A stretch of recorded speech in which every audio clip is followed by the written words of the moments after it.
Netizen pun curiga nih bahwa bisa jadi inilah sebabnya sebagian kiai makin kaya raya. Mobil yang mewah hingga harga miliaran.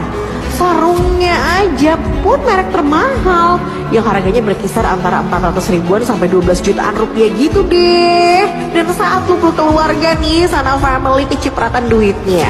Padahal kan harusnya kalau kaya raya mah umatnya yang dikasih duit ya enggak sih?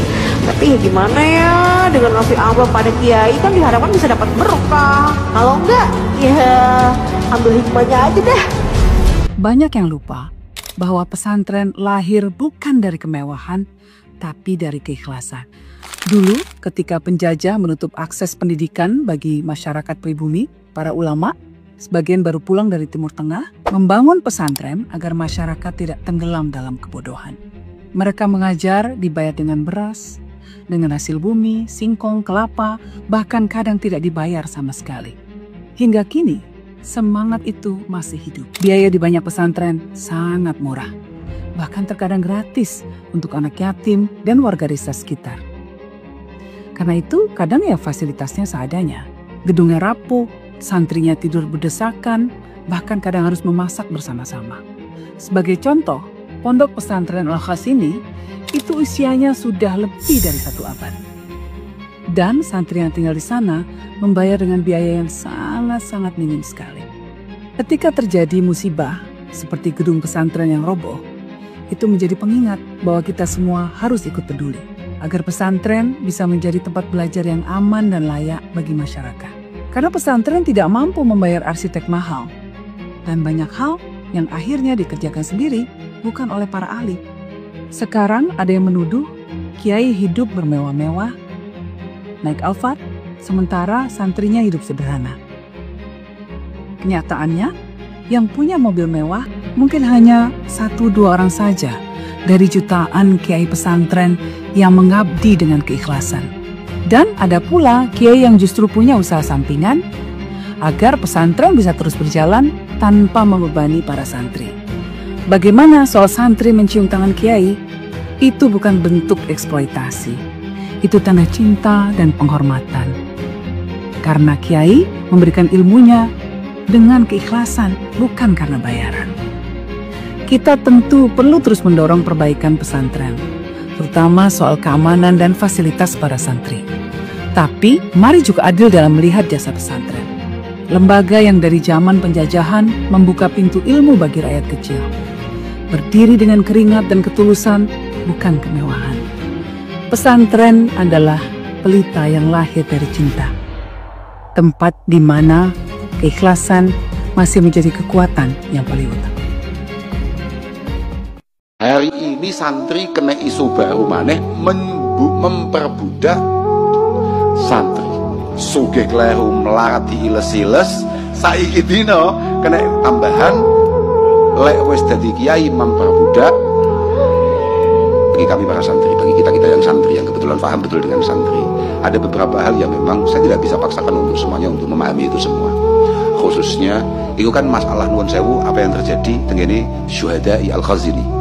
Diawali dari sana kan, diawali kecelakaan atau musibah yang sangat luar biasa yang dialami saudara-saudara kita yang di pondok pesantren Al-Khazini. Kemudian beberapa pondok-pondok di komentari atau di soroti terkait beberapa hal yang dianggap menyimpang oleh mereka, diantaranya adalah perbudakan. Bagi kami para santri niku sing digawe contoh dilalah kersane Allah Subhanahu wa taala itu adalah Pondok Lirboyo, pondok paling gagah di Indonesia. Karena di sana ono kerja bakti yang biasa disebut oleh para santri yang namanya rohan, itu diupload dengan penuh kebanggaan oleh para santri. Paham?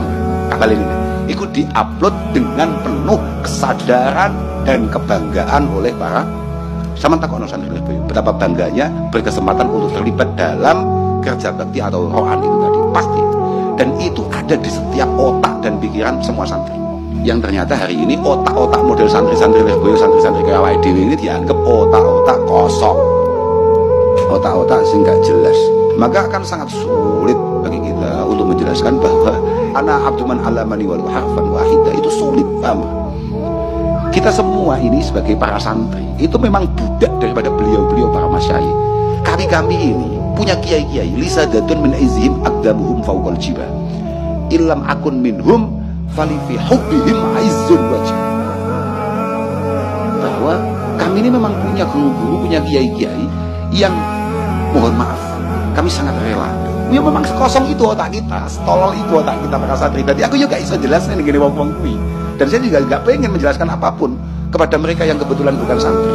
Ini aku mau cerita toh, hanya untuk pengingat bagi kita para santri. Kamu nggak usah panik, karena memang kita nggak perlu menjelaskan itu. Selain kita nggak punya kemampuan menjelaskan, memang kita nggak punya kewajiban menjelaskan.